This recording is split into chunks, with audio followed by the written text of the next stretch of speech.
Harrison. Je vais intervenir à double titre. D'abord parce que le collègue Jacques s'est obligé de nommer mon nom.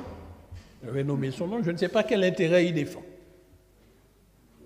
Mais je vais être très ferme. Parce que j'ai vu qu'il était très ferme dans l'attaque.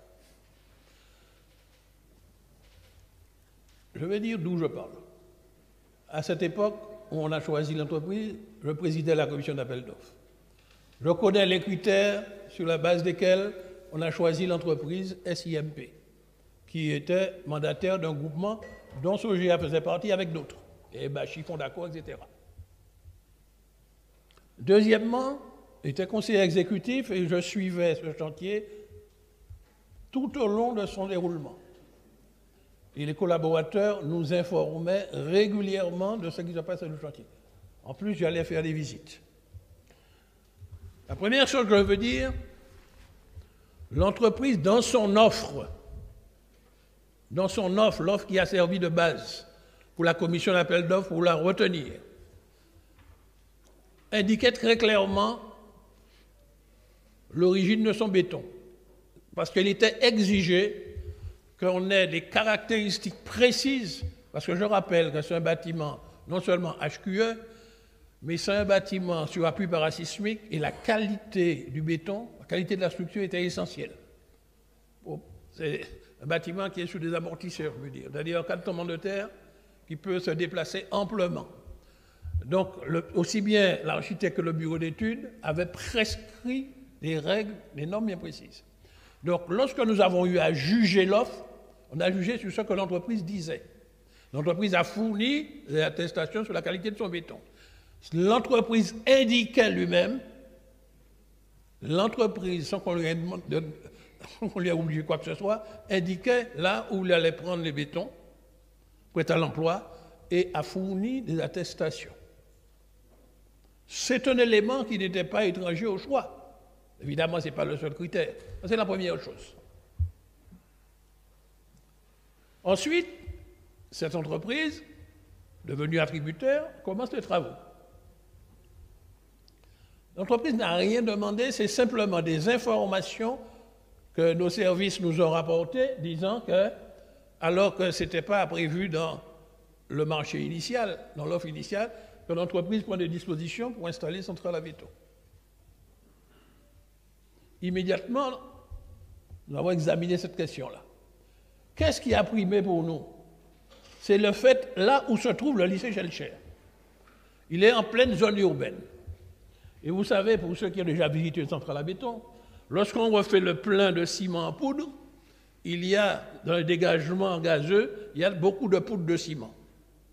Imaginez une centrale à béton au cœur du lycée Schellcher, au quartier Mondabella, où allait toute cette pollution atmosphérique, sur les gens de Bellevue, sur les gens de Mondabella, sur les gens de Texaco. D'autant plus que nous avions déjà été alertés par les gens qui habitent, les résidents de ce qu'on appelle Fonds populaire, que certains appellent rive droite. Parce que tous les eaux de ruissellement, tous les eaux du chantier dévalaient, traversaient la route dans une buse et tombaient sur les gens qui étaient en bas. Nous avions déjà été interpellés. C'est pour ça que nous avions rappelé à toutes les entreprises que ce n'est pas simplement le bâtiment qui devait être HQE, des hautes qualités environnementales, mais le chantier lui-même ne devait pas être polluant. C'est sur ces bases-là que nous avons fait savoir. Nous avons d'abord donné des instructions aux techniciens qui nous représentaient pour dire à ce sujet, nous ne sommes pas d'accord. Et comme il persistait, nous avons écrit sur la signature du président Marie-Jeanne pour lui dire que nous ne sommes pas d'accord en motivant le désaccord. En rappelant que dans son offre initiale, ce n'est pas ce qu'il avait dit. Mais en plus, puisqu'on parle du CCTP, je vais le lire pour ceux qui ne l'ont pas vu, l'extrait concernant cela. Oui, il est admis, voilà ce qui est dit, le béton structurel BPS pourra être confectionné sur chantier sur la base de justifications prévues par la norme NF-EN 206, et dans ce cas, l'entreprise sera considérée comme son propre fournisseur. Et on continue. La centrale de chantier, pour ce faire, doit disposer de certifications et d'agréments nécessaires. On parlera alors de BPS certifié. Le BPS non certifié n'est pas admis. Or, l'entreprise n'a jamais sollicité de certification ni d'agrément des autorités compétentes pour placer sa centrale là.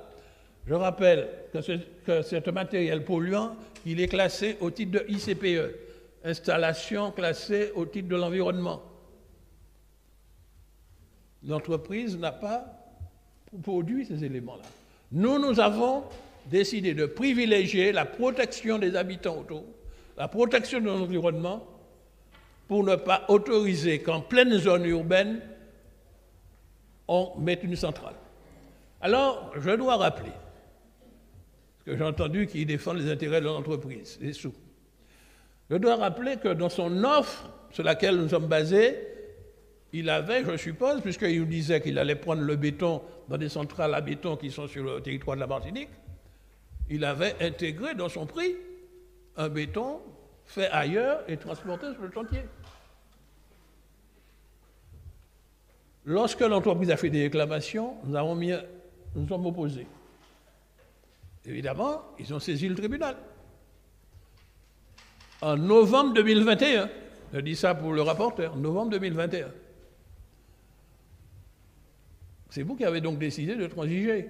Moi, ma position, c'est qu'il fallait, avec nos arguments, laisser la justice dire le droit.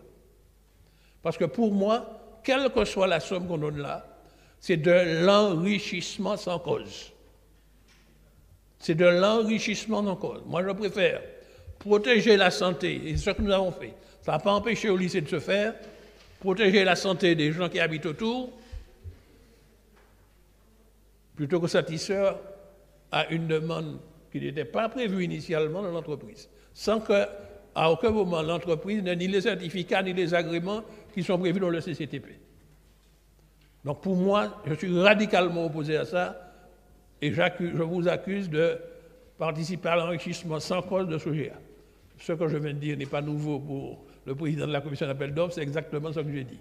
Je me suis fait vilipender disant que je défends les intérêts des gens qui ont des centrales ici. Je suis bien éloigné de cela. Merci. Toute ma vie a été menée un combat contre eux. Ouais. J'étais secrétaire général de la CSTM dans le BTP. Alors qu'on ne vienne pas m'accuser de venir défendre les intérêts des gros béquets qui ont des centrales sur le territoire de la Martinique. Moi, j'ai voulu protéger les habitants qui habitent autour du lycée Chelcher. Voilà. Merci, M. Marissette. Je vous ai laissé